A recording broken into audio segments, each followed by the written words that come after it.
Salas com disposição diferente e interação entre alunos e professores trazem dinâmica para as aulas na universidade. Essas são algumas das experiências desenvolvidas na Unesp que aproximam os alunos da prática do dia a dia. Tornar a alimentação dos filhos mais nutritiva é um desafio para os pais. Você vai rever um grupo de crianças que aprendeu a cozinhar de maneira saudável.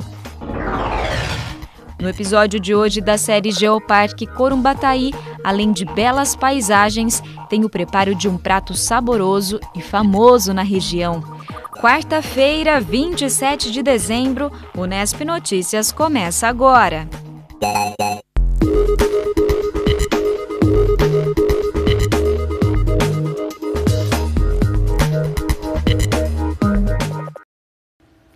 Boa noite! Você vai rever agora experiências desenvolvidas em 2 unidades da Unesp, aqui em Bauru e em Sorocaba, para tornar o aprendizado dos alunos mais próximo do dia a dia deles. Uma forma de aumentar o interesse pelos conteúdos e tornar a formação desses estudantes mais completa. Uma sala de aula bem diferente. Aqui, as carteiras não são colocadas em fileiras viradas para a lousa. Elas podem ser distribuídas de diversas maneiras, de acordo com o tipo de atividade proposta. O formato das mesas permite um melhor encaixe entre elas, facilitando que os alunos se reúnam em grupos, por exemplo. Essa sala multiuso é uma experiência recente do Instituto de Ciência e Tecnologia da Unesp em Sorocaba. O ambiente foi criado no ano passado com o objetivo de dar cara nova à configuração clássica da sala de aula e inovar o processo de ensino e aprendizagem na universidade. Professor do curso de Engenharia Ambiental, Antônio é adepto desse ensino que foge do tradicional. O aluno mudou, quer dizer, se tem as novas tecnologias hoje, o aluno, todo mundo tem celular, está usando o WhatsApp para cima e para baixo, o tempo do aluno mudou bastante, né? Então a gente precisa mudar também, então a sala de aula também tem que mudar, a maneira como a gente transmite o conhecimento também tem que mudar. A gente tem que ser mais ágil, tem que ser, sem esquecer o conteúdo, mas a gente tem que ter outras maneiras. Está cada vez mais difícil você ficar 2 horas sentado ouvindo um professor falar.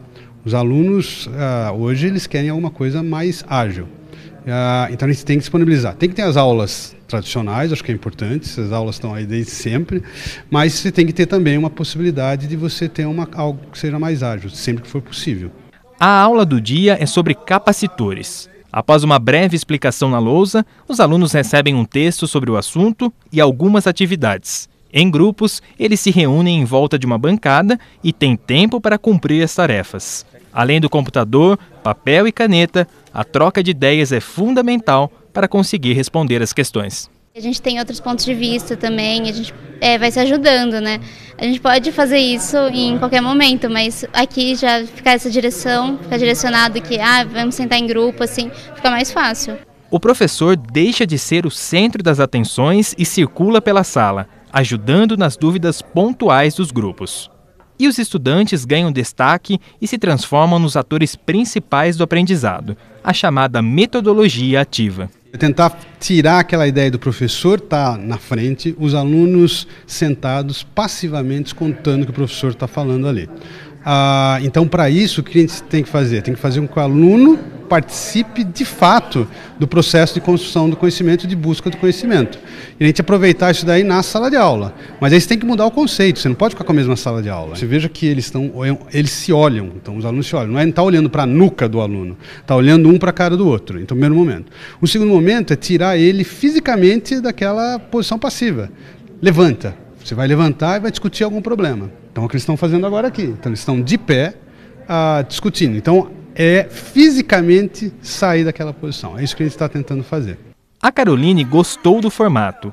Para ela, a mudança facilita a fixação e o entendimento do conteúdo visto. Eu acho bem legal essa ideia de transformar tudo isso em uma aula mais dinâmica, de tirar a gente daquilo de um professor falando, escrevendo na lousa e o aluno não participa. Então acaba tendo até uma aproximação com o professor e uma discussão entre os alunos sobre o assunto, sobre a aula. Depois de conferir as respostas das atividades, ainda tem um tempo a mais para revisão. Os alunos respondem a 2 perguntas online sobre o assunto abordado e todos precisam assinalar a mesma questão. Se alguém escolhe outra opção, tem que chegar a um consenso. Traz uma dinâmica nova para a sala de aula e foi bem interativo a gente com o professor e com a própria sala, foi bem legal. O professor sai daquela condição de que eu tenho controle, que eu vou começar a dar minha aula, ela começa de um jeito e termina daquele jeito que programei. Não, a dinâmica da aula é diferente, você consegue trazer outras discussões que você não tinha pensado inicialmente. Então tem um tópico, aí o aluno traz alguma informação que ele tem dele. E aí o que a gente faz? Tenta elaborar a partir daquilo lá, dentro do conteúdo. Essa participação ativa dos alunos não se limita somente à sala de aula. Em Bauru, o projeto da Classe ao Mercado é outro bom exemplo da metodologia ativa. Há 3 anos, essa é uma parceria da Unesp com a Universidade de Sevilha, na Espanha, e contempla estudantes dos cursos de Arquitetura, Artes e Comunicação. Os alunos têm a oportunidade de aprender vivenciando na prática o universo do mercado de trabalho.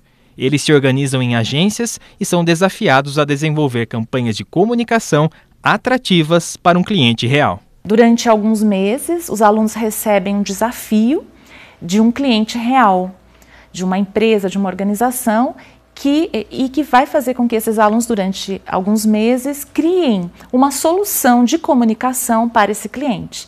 Então, a partir desse momento, os alunos vão desenvolver estratégias para criar uma campanha estruturada, com estratégia, com posicionamento, para levar uma solução para o cliente real. Depois de produzidas, as campanhas são apresentadas em um evento.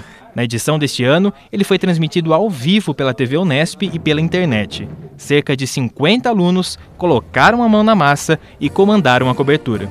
A gente, na hora de organizar isso, a gente pensa realmente numa estrutura organizacional de uma televisão. Então temos a produção, a equipe técnica, os cinegrafistas, a equipe que prepara o roteiro. Ao mesmo tempo que temos essa parte técnica que é para a televisão, temos a equipe que prepara o evento. A gente se organizou de uma forma que todos pudessem participar, tanto da organização quanto da questão do programa de televisão, de uma forma que a gente conseguisse realmente inserir a maior quantidade de alunos e de uma forma mais didática possível para eles também. Uma experiência tão produtiva que se tornou disciplina optativa. Nos 2 primeiros anos, nas 2 primeiras edições do nosso projeto, o programa ele sempre esteve na extensão. E, a partir desse ano, se transformou numa disciplina optativa. Então, nós tivemos uma procura bastante elevada por parte dos alunos interessados em ter uma experiência dinâmica, de metodologia ativa de ensino. Então, esse diálogo com o mercado permite uma dinamicidade na formação do aluno e, ao mesmo tempo, cria oportunidades de reconhecimento por parte dos setores privado, público e do terceiro setor, com relação ao papel da universidade na produção de conhecimento, na formação profissional desses alunos. Nosso assunto agora é férias, crianças em casa. Nesse período, afastá-las de salgadinhos e guloseimas é um desafio. Mas e se elas mesmas preparassem as refeições? Será que isso ajudaria a tornar a alimentação mais saudável? Em Bauru, um grupo de crianças aprendeu a cozinhar, mas só com esses ingredientes. Então vamos rever como foi. Touca na cabeça, mãos habilidosas e precisão na escolha dos ingredientes. Essa garotada dá um show na cozinha. Maria Luísa tem 9 anos e já arriscou fazer macarrão em casa. Aqui no curso, ela aprende novas receitas com ingredientes saudáveis, como as torteletas de legumes. A gente usou 350 gramas de farinha de arroz e 250 de polvilho doce. Aí a gente colocou dois ovos, sal a gosto e a gente colocou 75 ml de água. Enquanto a Maria Luísa prepara as torteletas, encontramos a Ana Clara, que tem 8 anos e fez uma receita de brigadeiro diferente. Ele vai muito menos açúcar. Eu também não gostava muito de chocolate sem um que é meio amargo. Eu também não gostava muito e a gente colocou ele no brigadeiro e ele ficou, eu comecei a gostar dele e ele é bem gostoso e eu achava que ele era ruim. Durante as aulas, as meninas mandam bem quando o assunto é cozinhar, mas em casa, na hora de comer? Em casa eu gosto mais de comer bolacha recheada, mas aqui no curso eu aprendi a gostar mais de fruta e essas coisas assim. Se deixar, eu como mais besteira. Mas a minha mãe, ela não compra muita besteira, ela compra algumas coisas que não são muito saudáveis, mas ela também compra mais coisa boa do que coisa que não é muito saudável. A qualidade da alimentação merece atenção desde a infância. É nesse período que criamos os hábitos alimentares que vão influenciar na saúde tanto na adolescência quanto na vida adulta. Segundo o IBGE, mais da metade das crianças com até 2 anos de idade consomem alimentos ultraprocessados, como biscoitos recheados, macarrões instantâneos e bebidas adoçadas. Dados do Ministério da Saúde apontam que 1 em cada 3 crianças de 5 a 9 anos de idade está acima do peso. Um quadro preocupante, já que crianças com alto consumo de alimentos ricos em energia e gordura e pobres em fibras têm 4 vezes mais chances de se tornarem adultos com sobrepeso ou obesos. Esta nutricionista é a responsável pelo curso de culinária. Para ela, envolver as crianças no preparo dos alimentos é uma forma de incentivar hábitos saudáveis e prevenir doenças. Pensando que hoje as crianças, elas vivem num ambiente totalmente industrializado, tudo é de caixinha, tudo é de saquinho. Então o objetivo do nosso curso é fazer com que eles façam o próprio alimento e experimentem o alimento de uma forma feita em casa. Então acho que um jeito de você fazer a criança comer o que ela não gosta ou acha que não gosta é fazer ela fazer o alimento e experimentar. Então o fato deles fazerem o alimento, lerem a receita, verificar o que vai na massa, o que vai no conteúdo da receita, eles têm um atrativo maior para experimentar o alimento que eles fizeram. Fazer as crianças colocarem a mão na massa tem dado resultado. O Ian tem 7 anos e é fã de sorvete. O pequeno ficou maravilhado com a sobremesa de frutas feita no curso. Antes era picolé de massa, só que agora quando eu provei esse, não quero nem pensar em tomar nenhum daqueles 2 que eu falei. Além dos benefícios para a saúde, a prática na cozinha ajuda a desenvolver habilidades e incentiva a disciplina. A gente trabalha à espera, a sua vez, a disciplina, né? Então tem também a parte do cálculo nas receitas, que a gente faz o cálculo. A forma de ir ao mercado e identificar as frutas, os legumes que vai na receitinha, que depois em casa eles vão fazer também. Tem muita coisa no trabalho envolvido, né? Se depender dessa garotada aqui, daqui pra frente é só comida saudável.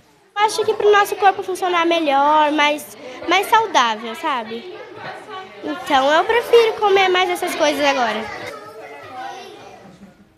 A seguir, você acompanha a 3ª e última reportagem da série Geoparque Corumbataí. Vamos rever as belas paisagens e as atrações turísticas de 2 pequenas cidades ali da região, Analândia e Corumbataí. Nosso intervalo é rapidinho, então fique com a gente. Estamos de volta com a 3ª e última reportagem da série Geoparque Corumbataí. A gente vai acompanhar de novo como a implantação do projeto pode promover o turismo sustentável e alavancar ainda mais a economia regional. A nossa equipe visitou pontos que já atraem turistas em 2 dos municípios que vão fazer parte do Geoparque. Em Analândia e Corumbataí, 2 cidadezinhas pacatas, além de belas paisagens, conhecemos de perto o preparo de um prato pra lá de saboroso e famoso ali na região, a leitoa à pururuca. Da rodovia SP-225, a poucos quilômetros da entrada de Analândia, já dá para ver lá no horizonte um dos cartões postais mais famosos da região, o Morro do Cuscuzeiro. Localizado em uma área de formação de cuestas basálticas, o Cuscuzeiro tem o topo aplainado em formato de mesa. Recebeu este nome por se parecer com uma forma de fazer cuscuz. Entramos em Analândia, município com cerca de 4.500 habitantes. Fomos conhecer de perto este importante ponto turístico do futuro Geoparque Corumbataí. O acesso mais fácil para o morro se dá pela fazenda do projeto Pedra Viva, responsável pela manutenção do local. Uma trilha de 700 metros leva os visitantes da sede do projeto até a base do Cuscuzeiro. A paisagem, já no início da caminhada, não decepciona. Bem sinalizada, a trilha é considerada de grau leve a moderado. Apesar das pedras escorregadias e dos pequenos barrancos ao lado, o trajeto não oferece grandes riscos. Quando alcançamos o ponto mais alto, para quem não usa equipamentos próprios de escalada, somos premiados com essa vista. Barulho? Só mesmo o do vento, que afaga a vegetação. Uma verdadeira terapia para aquietar a alma. Na descida, somos recepcionados pelo idealizador do projeto Pedra Viva, seu Odair. Ele conta que já plantou perto de 10 mil mudas nativas para recuperar a base do cuscuzeiro. Está otimista com a implantação do Geoparque Corumbataí, que deverá impulsionar o potencial turístico da região. Não temos dúvida disso, porque a nossa região aqui é bastante bacana, sabe? Nós temos bastante áreas aí, o bioma fato, aí uma biodiversidade, e que com a vinda do Geoparque, logicamente, a atenção passará a ser mais intensiva nesse setor e cada município deverá cuidar melhor das suas áreas. Eu penso que a Analândia, apesar de ser estância climática desde 1966, ela tem muito a fazer ainda, porque não houve uma dedicação legal nessa parte do turismo. E com certeza isso a gente tem que transformar em benefício para o município. A criação do Geoparque Corumbataí ainda depende de um longo processo que envolve o desenvolvimento de projetos em conjunto pelos 8 municípios que compõem a Bacia do Rio. Mas depois que for implantado, o Geoparque vai trazer muitos benefícios, até mesmo para a pequena Corumbataí, de apenas 4 mil habitantes. É aqui que fica outro exemplo de negócio familiar que só tem a ganhar com o crescimento do turismo. Fundado em 1973, o restaurante Badi é conhecido por servir comida caseira. Aos domingos, atrai gente de toda a região com uma receita tradicional, a leitoa pururuca. O prato leva 3 dias para ficar no ponto. A carne é assada, congelada e só depois então vai para a primeira frigideira. Frita em 2 etapas, a leitoa está pronta para ser servida. O prato é servido aos domingos, né? Domingo a gente faz aquela comidinha de vó, né? Com leitoa, massas, doces caseiros. E nós recebemos um público regional, né? Graças a Deus, bastante gente frequenta o restaurante. E muita gente vem à procura realmente da nossa leitoinha pururuca aqui, que é exclusiva. É um prato bem, como eu te falei, muito bem elaborado aqui no nosso restaurante. Um segredo daqui é a procedência do porquinho aqui, né? Nós temos um fornecedor aqui único que nos oferece um produto de qualidade, por isso o sabor é bem agradável. Wagner comanda o restaurante há 15 anos, quando comprou dos antigos proprietários. Ele confia que com a mobilização de todos os municípios, a criação do Geoparque se torne viável. A região é muito bonita e nós já temos 2 destaques no turismo, né, que são Brotas e Analândia. Agora, a região oferece muita coisa. Eu acho que se houver uma união dos municípios, traçar um projeto regional, todo mundo vai sair ganhando, porque as pessoas no fim vão se hospedar nas cidades, em todas as cidades, vão comprar chácaras. Então eu acredito que uma união das cidades num projeto turístico vai viabilizar a região. Ver turistas circulando por Corumbataí é o que a dona Marilene mais quer.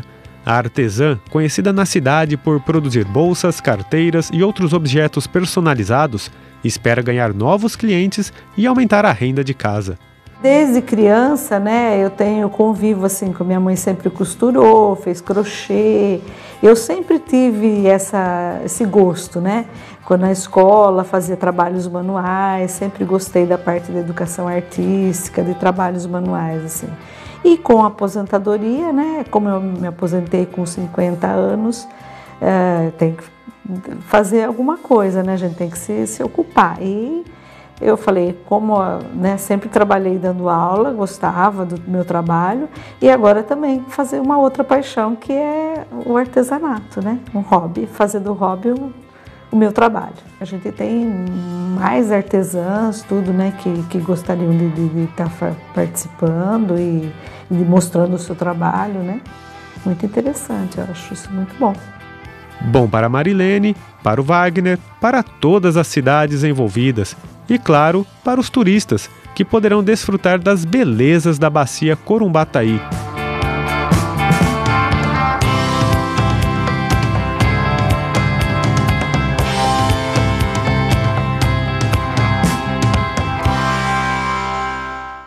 O Unesp Notícias fica por aqui. Acompanhe a nossa programação pelo site da TV Unesp e também pela nossa página no Facebook. Uma boa noite para você e eu te espero amanhã. Tchau!